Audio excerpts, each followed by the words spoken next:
Good morning. Morning. Still have some more coming in. We'll wait just another minute or two. She's giving a thumbs up. She's here. Yeah, she said, get on with it, buddy.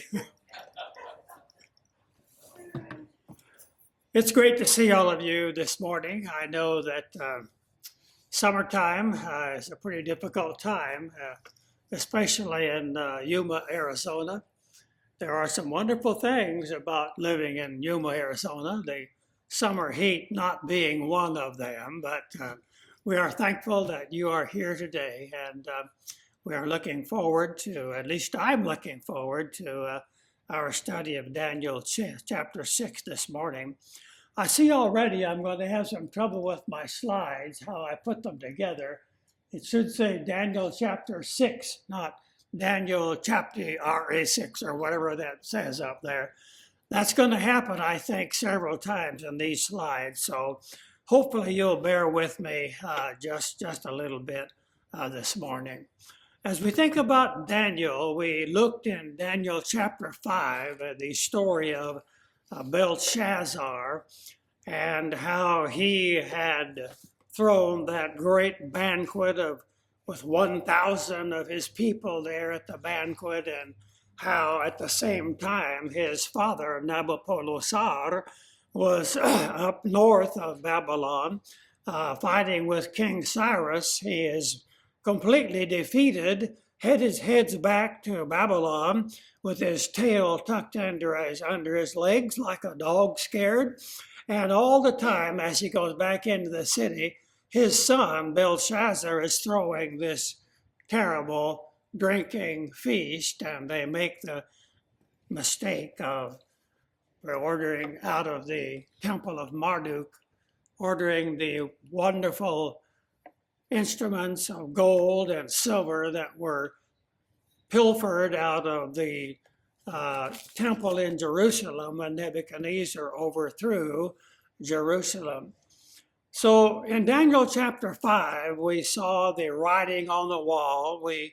Mene, tekel, upharsin. We've looked at that, and it is announcing the fall of the Babylonian Empire and the establishment of the Medo-Persian Empire. Daniel chapter 6 now continues with the history of the kingdom of the Medes and Persians. Now, I would like for you to do something here this morning. Would you turn over to look at verse 1 of chapter 6 first? Seems good to Darius to appoint 120 satraps over the kingdom, that they would be in charge of the whole kingdom. Now, Darius is the one who comes into power after the fall of Belshazzar. But if you'll turn to the next chapter, chapter 7, it says, in the first year of Belshazzar, king of Babylon.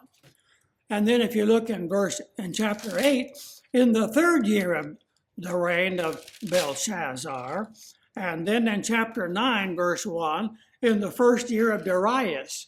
So what we see is Daniel does not talk chronologically, but he gives us pictures from his dreams and the dreams of others of the prophecies of God about kingdoms that would be in the future kingdoms to come. So I read here in Daniel chapter 6 and verse 1, it seems good to Darius. We'll talk about Darius just a little bit here this morning. By the way, we have a member of the congregation named Darius. In English, it's Dario, Darius, and Dario in Spanish. Salvador has a son named Dario, and he's a wonderful young man. He's got a wonderful young daughter, too. She looks a lot like him, but it looks a lot better on her. And it says in verse 2, and over them 3 commissioners, of whom Daniel was one, that these satraps might be accountable to them, and the king might not suffer loss. Then this Daniel began to distinguishing himself among the commissioners and satraps because he possessed an extraordinary spirit, and the king had planned to appoint him over the entire kingdom. That means over the other three commissioners too, and that's going to produce some problems in our study. Who was Daniel? Cyrus, at this time we saw last week, was the king of Persia, and he was reigning or elevated. He had elevated Darius, who was a Mede from the Median kingdom, as ruler of the Babylonian Empire. We see that in chapter 5, verse 31, where it says, "So Darius the Mede received the kingdom about the age of 62. Then the same thing in verses 1 through 3 of chapter 6. He is appointed one of the three rulers over all Egypt, and he was going to be appointed over all of those other commissioners. The historical cylinders have the history of Darius, and he is probably called Gubaru. We see that name pop up a number of times in history and also in the Bible.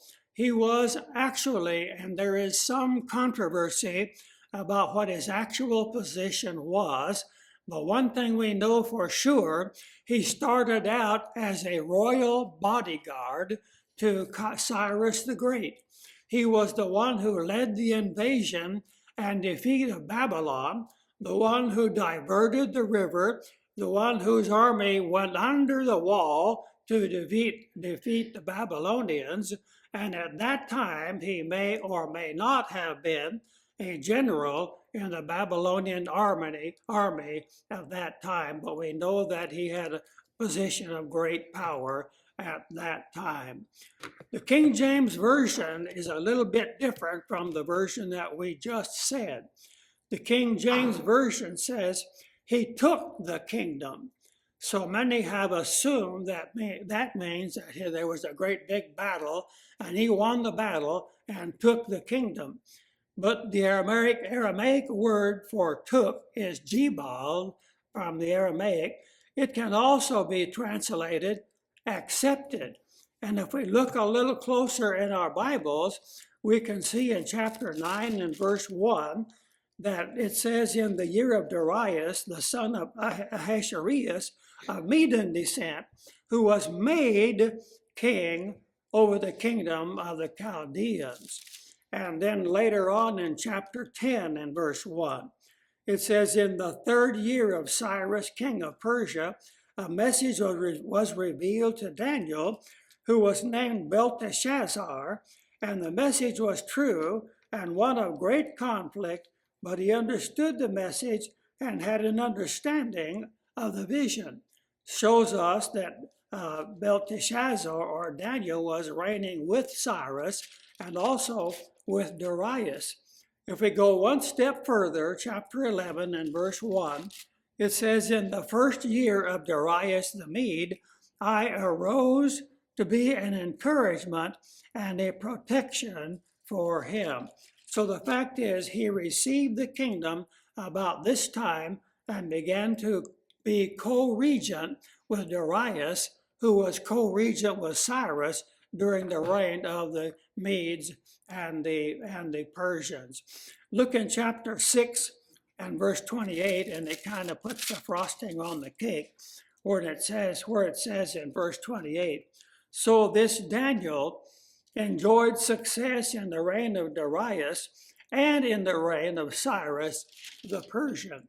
So there's no doubt about the fact that Daniel became one of the co-regents over the area of Babylon during the reign of Darius and also during the reign of Cyrus the Mede. Why is that important to our study? According to the ancient cuneiform tablets, Gubaru, or our Darius, was named by Cyrus as king of Babylon. King of Babylon. On the 29th of October, these are cuneiform tablets. in 539 BC, and he reigned for 14 years until the year 524, according to the Anchor Bible Dictionary, Volume 2, Chapter 3. So we have a little more information about Darius. He began his reign, as we noted last week, at 62 years of age, and then died, or possibly just retired, at the age of 76. Now, how old would that put Daniel at this time? That would put Daniel at about Mary's age, about 90 to 93. So he was getting up in years about this time. Darius names Daniel as one of the 3 satraps over the 120 satraps in the Babylonian kingdom. Let's see now, there's one powerful satrap, and then there's one other powerful satrap, and then there's Daniel. How is that going to affect these other 2 satraps? Well, what we see right now is the green-eyed monster raises up again. It rose up when between Adam and Eve's 2 sons, rose up between Jacob and Esau. We see Satan working all the way through the Old Testament into the New Testament in the eyes of the very people that Christ had created and had named as his holy empire. The green monster rises up in their eyes, and we see the big problem arising, a big conspiracy. Verse 4. Then the commissioners and satraps began trying to find a ground of accusation against Daniel in regard to government affairs. He had been over government affairs for a long time. Well, just like in politics today, what's the first thing you do? You try to find something wrong with the one who is in charge. But they could find no ground of accusation or evidence of corruption, inasmuch as he was faithful.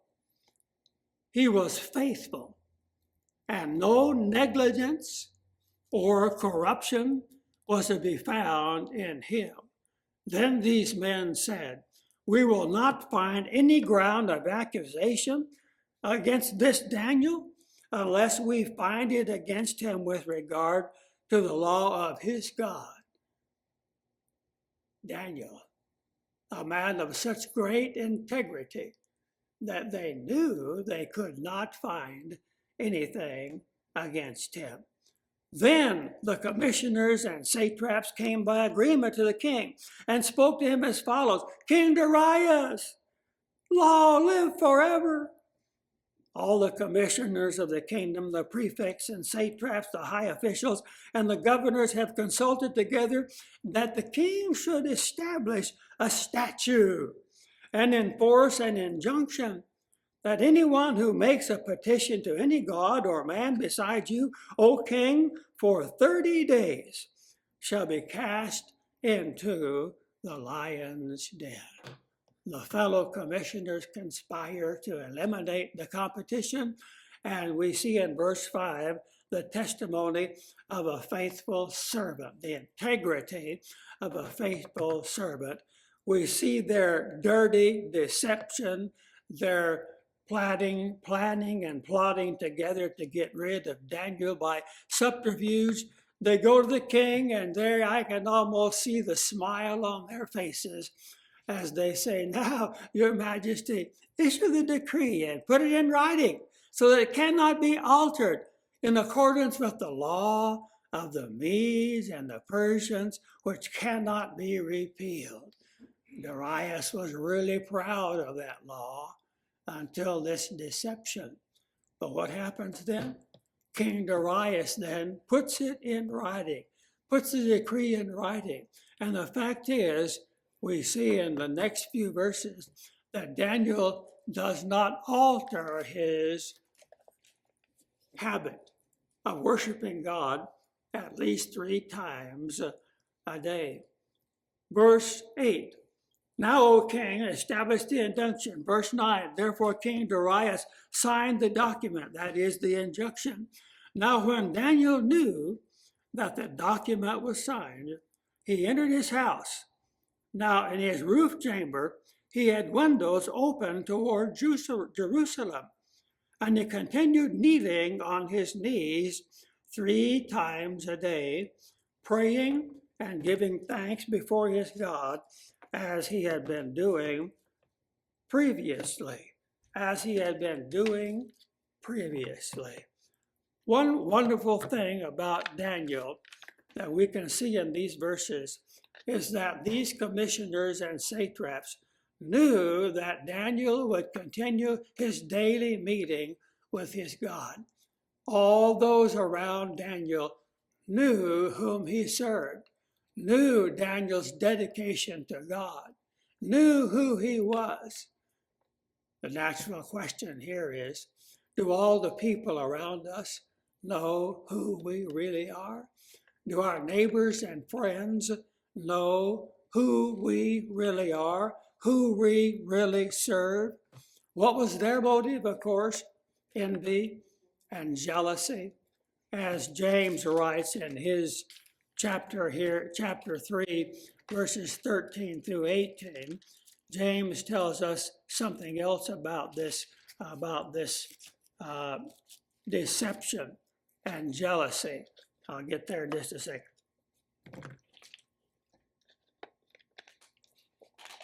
I've got the dry mouth this morning. James chapter 3, verse 13, if you'd like to turn there, says, who among you is wise and understanding? Let him show by his good behavior his deeds in the gentleness of wisdom. You ever caught that before? The gentleness of wisdom. One thing I know about wisdom, it's gentle. Gentle in its dealings with all other people. Something that I have not always been in my life. But if you have bitter jealousy and selfish ambition in your heart, do not be arrogant and so lie against the truth. This wisdom is not that which comes down from above, but it is earthly, natural, demonic. For where there is jealousy and selfish ambition, where it exists, there is disorder and every evil thing. But the wisdom that is from above is first pure, then peaceable, then gentle, reasonable, full of mercy and good fruits, wavering without hypocrisy. And the seed whose fruit is in righteousness is sown in peace for those who make peace. Our brother Bob has been doing a wonderful study on Wednesday nights about great sayings of Jesus. And one of those was, blessed are the peacemakers. Blessed are the peacemakers. Wisdom, true wisdom, produces real peace among all people. What was the motive of those conspirers? It was simply jealousy. And then Daniel's reaction is he doesn't change one iota his normal custom of worshiping God at least 3 times a day. 3 times a day. As I was going through this and thinking about this, a name came to my mind that you have never heard of. That name up on the board, I hope it came out, yes, Israel Flores. Israel Flores really literally means flowers. So he's got a pretty flowery little name there, Israel Flores. We first came into contact with Israel in the early 1970s, soon after he graduated from a preacher training school in Mexico. And the first thing that he did after graduation, still as a young single man, he decided, I'm going to go somewhere here in Mexico where there is no church.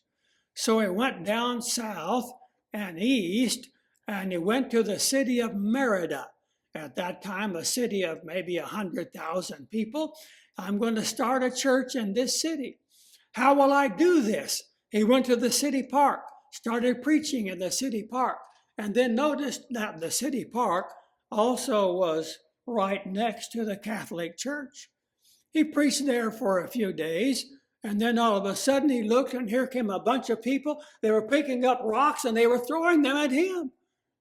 And so he got hit by a few. He was able to get away.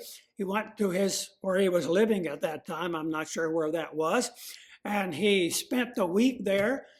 And then next Saturday, he was back in the park, preaching again. But they didn't show up that time. Every Saturday he went to the park, preached in the park, until finally he established the Church of Christ in the city of Merida, and it still exists and is thriving in that city. When I think of Daniel, who in spite of the persecution says, I'm not going to change my responsibility toward God, toward myself, and toward my people. I will continue to do what I know to be right in spite of the circumstances. Do you know what we call that? There's one word we use to call that: integrity. Integrity. That's what God expects of every one of us. I am reminded also of the prayer of Solomon in 1 Kings chapter 8, and starting here in verse 48. In 1 Kings chapter 8, Solomon is dedicating the newly rebuilt temple. And he says in chapter 8 and verse 48, if they return to you with all their heart and with all their soul in the land of their enemies, probably a shaded reference, maybe more than shaded, reference to the Babylonian captivity, when their enemies have taken them captive, or maybe the Assyrians, and pray to you toward their land, where was his window open to? Open to the east, toward Jerusalem. He says, which you have given to your fathers, the city which you have chosen, and the house which I have built for your name, then hear their prayer and their supplication in heaven, your dwelling place, and maintain their cause. And forgive your people who have sinned against you all their transgressions which they have transgressed against you, and made them objects of compassion before those who have taken them captive, that they may have compassion on them. King Darius is going to have compassion on the nation of Israel because of Daniel's fidelity to this dedicatory prayer that Solomon prayed at the erection of that temple.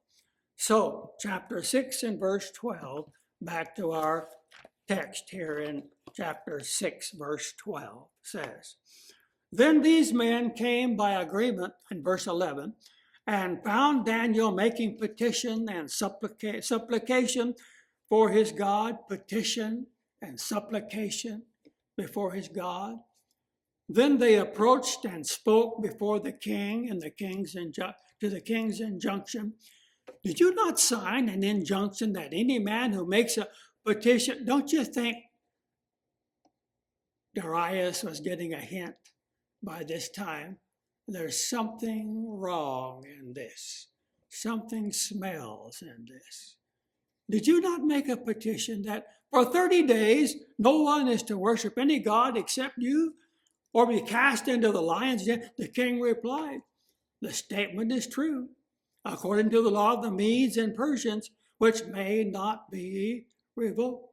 So they answered and spoke before the king. Daniel, who is one of the exiles from Judah, Daniel, who is one of the exiles of Judah, pays no attention to you, O king, or to the injunction which you signed, but keeps making his petition 3 times a day. They verify that Daniel continues to worship his God. And again, we can almost see the glee in their faces as they tattle like a petulant child to the king about this man about whom they are so jealous. Darius, look at verse 14, please, with me. Darius is deceived. He is deeply depressed. He's deeply touched with what he had allowed those men to deceive him concerning Daniel. Verse 14. Then as soon as the king heard this statement, as soon as he heard it, he knew he'd been taken. He knew these guys had deceived him. He was deeply distressed and set his mind on delivering Daniel. And even until sunset, he kept exerting himself to rescue him. He had a very sleepless night, a very difficult night. He does everything possible to save him, but he knows about the laws of the Medes and the Persians. He was quickly reminded that the laws of the Medes and Persians cannot be changed. Someone has written, in Persia, not even the king is law, but the law is king. So King Darius, after passing a terrible night, in the same way that his grandfather, Nebuchadnezzar, passed a sleepless night when he received that first vision about those 4 kingdoms. Now his grandson goes through the night in the same, actually not his grandson, but Darius goes through a difficult night for the same reason. Okay, still his estimation of Daniel's God, chapter 6 and verse 16 says, Then the king gave orders, and Daniel was brought in and cast into the lion's den. The king spoke and said to Daniel, Your God, whom you constantly serve, will himself deliver you. But soon there's going to be a change in King Darius's mind. Look at verse 26 with me for a moment and note the difference. Verse 26, I make a decree that in all the dominion of my kingdom, men are to fear and tremble before the God of Daniel. Something is changing in the mind of King Darius. Darius had him thrown into the den of lions.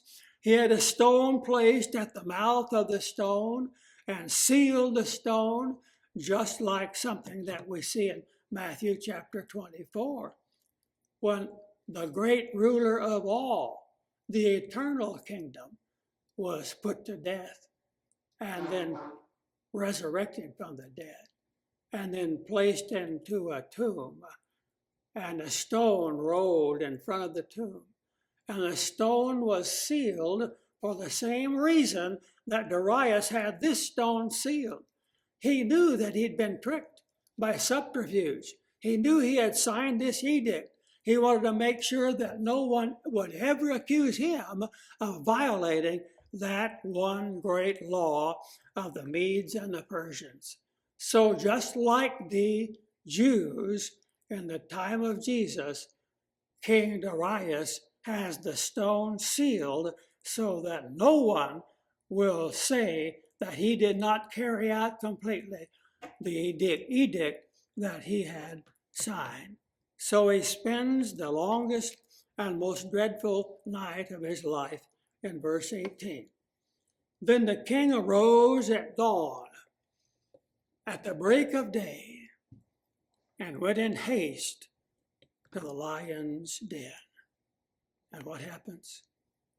We're going to see now, beginning in verse 19, Daniel's divine deliverance from the mouths of the lions.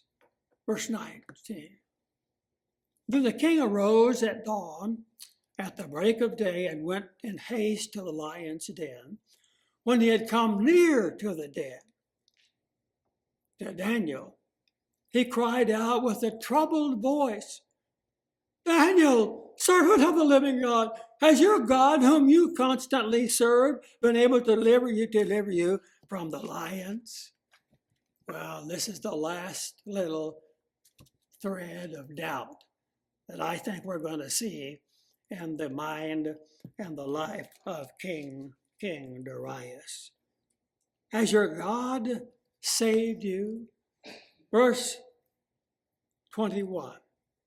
Then Daniel spoke to the king. O king, live forever. Same words that the other two satraps had used. My God sent his angel, and shut the lion's mouth, and they have not harmed me. Inasmuch as I was found innocent before him, and also toward you, O king, I have committed no crime. Then the king was very pleased and gave orders for Daniel to be taken out of the den. So Daniel was taken up out of the den, and no injury whatever was found on him, because he had trusted in his God.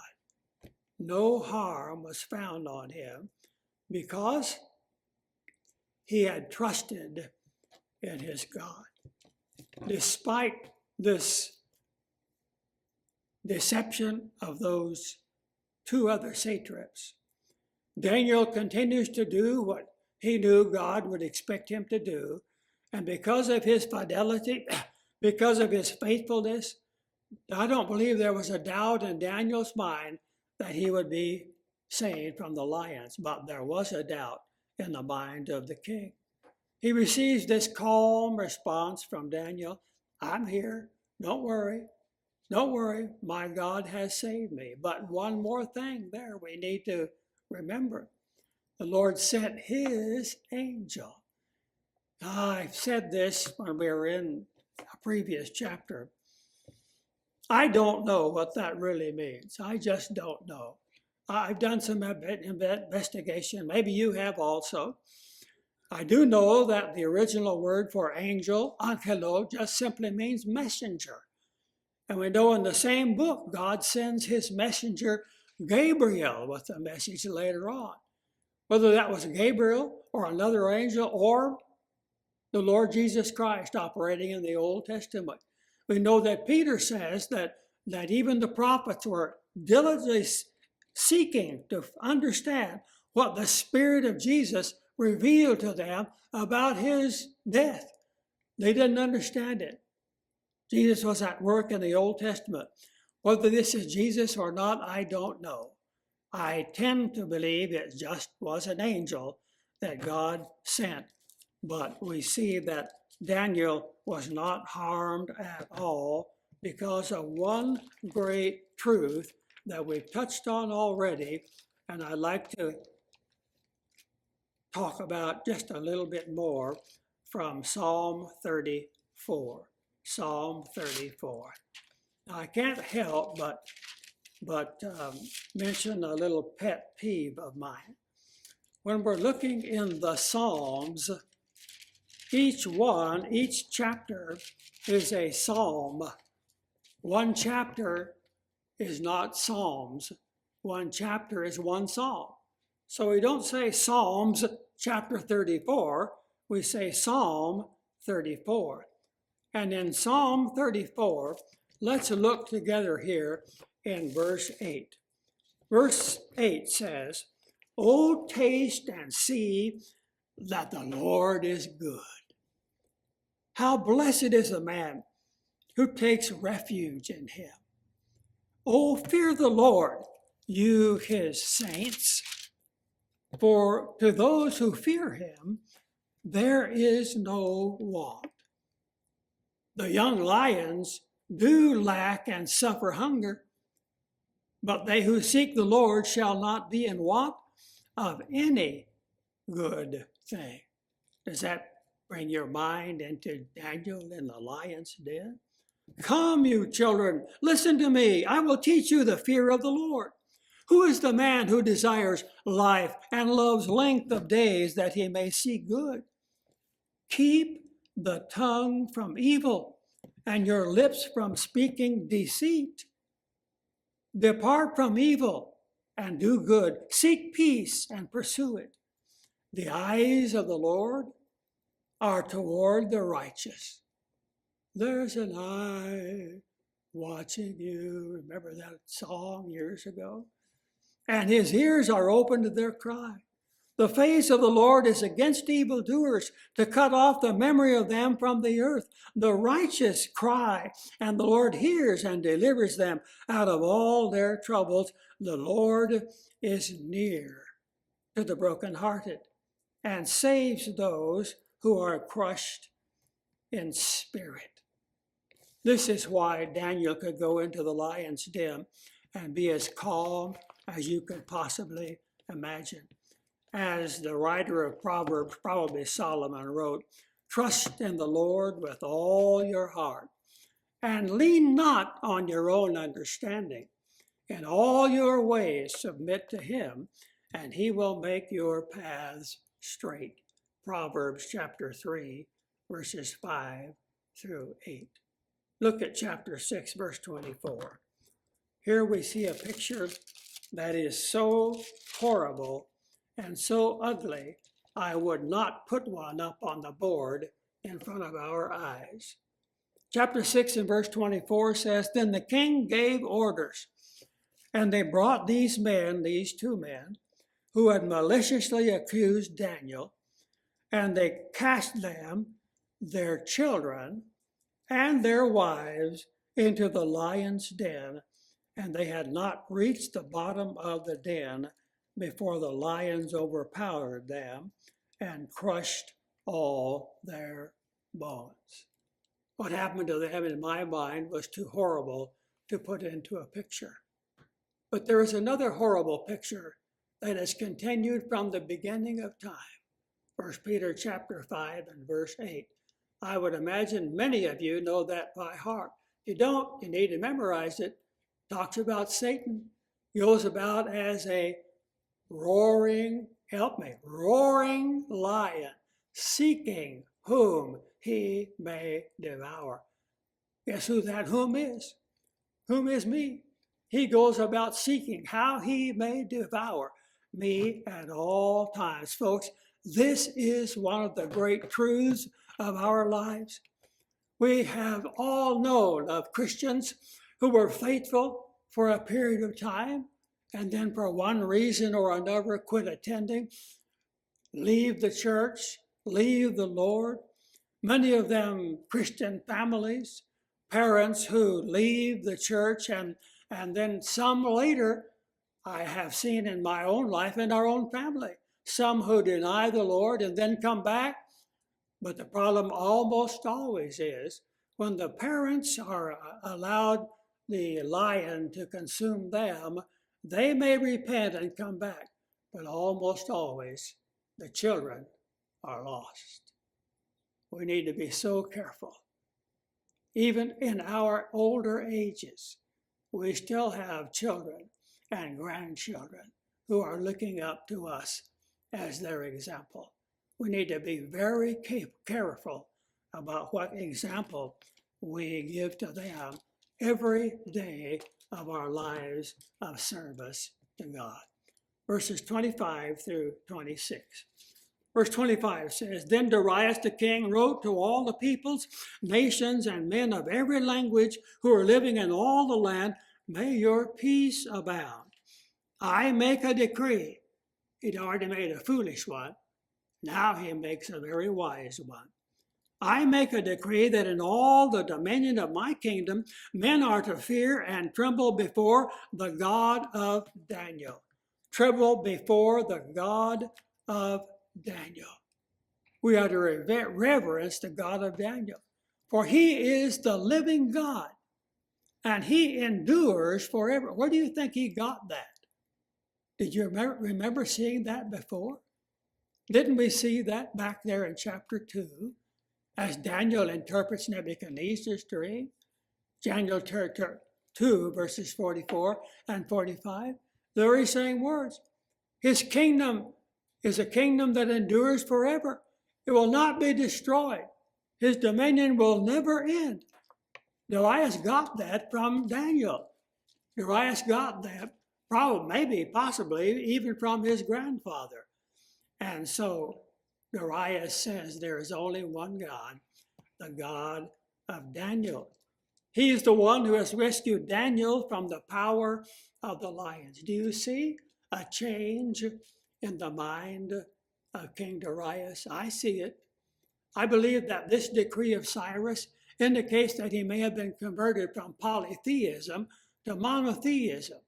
And by the way, polytheism and monotheism, I remember last week I had intended to use the word polytheism and use the word monotheism instead. At my age, I guess these things kind of come naturally. At the very beginning of our lesson, I killed Hezekiah and said another man lived 15 years. Someone brought that to my attention. We forget these things very easily. But here, Darius is learning something that will last him, I believe, the rest of his life. And there were other factors that enter into this. I believe, and this is just my opinion, without doubt, Darius had read some of the prophecies that we have already gone through in the book of Daniel. Daniel more than likely had shown him these prophecies, even the prophecies from Isaiah and Jeremiah, where they had prophesied that these people would come into captivity. They would be under the rule of Cyrus the Great. They'd be there for 70 years. I believe that Darius had seen all of those things. And so I begin to think, maybe there is a great conversion here. Maybe Darius becomes like Cornelius in Acts chapter 10, who finally realizes there's only one God in heaven, and that one God is the one people all over the world ought to serve. Verse 28. So this Daniel enjoyed success in the reign of Darius and in the reign of Cyrus the Persian. Daniel prospered during all this period, this 14 years of the reign of Darius. There is additional evidence, folks, that Cyrus and Darius reigned simultaneously, but more than likely in different cities. More than likely, Cyrus remained in Persia while Darius reigned in Babylon. And we also see from history that King Cyrus died in the year 530 before Christ, when Daniel was between 91 and 93 years of age. The last mention of Daniel in history, not in the Bible, was probably about 534 BC, when he was between 98 and 100 years old. God had certainly blessed him with a long and useful life in his service. So in conclusion, I've already mentioned the operative word today. And the question is, what one word best describes Daniel's life and Daniel's service to God? Integrity. When I pass from this life, I hope that people will look back at my life and maybe see something of that integrity. I know that those who know me well, the closest, one being my wife, will know that I'm not perfect in any way. None of us are. But I'll tell you one thing. After reading again about how many times have we heard the story of Daniel, after hearing it again, I am inspired once again to begin right here, this day, this hour, this time, to do my very best to imitate Daniel and live the rest of my life in complete integrity. How about you? Next week, Daniel chapter 7. 4 beasts. Oh, that's going to be exciting. God bless you.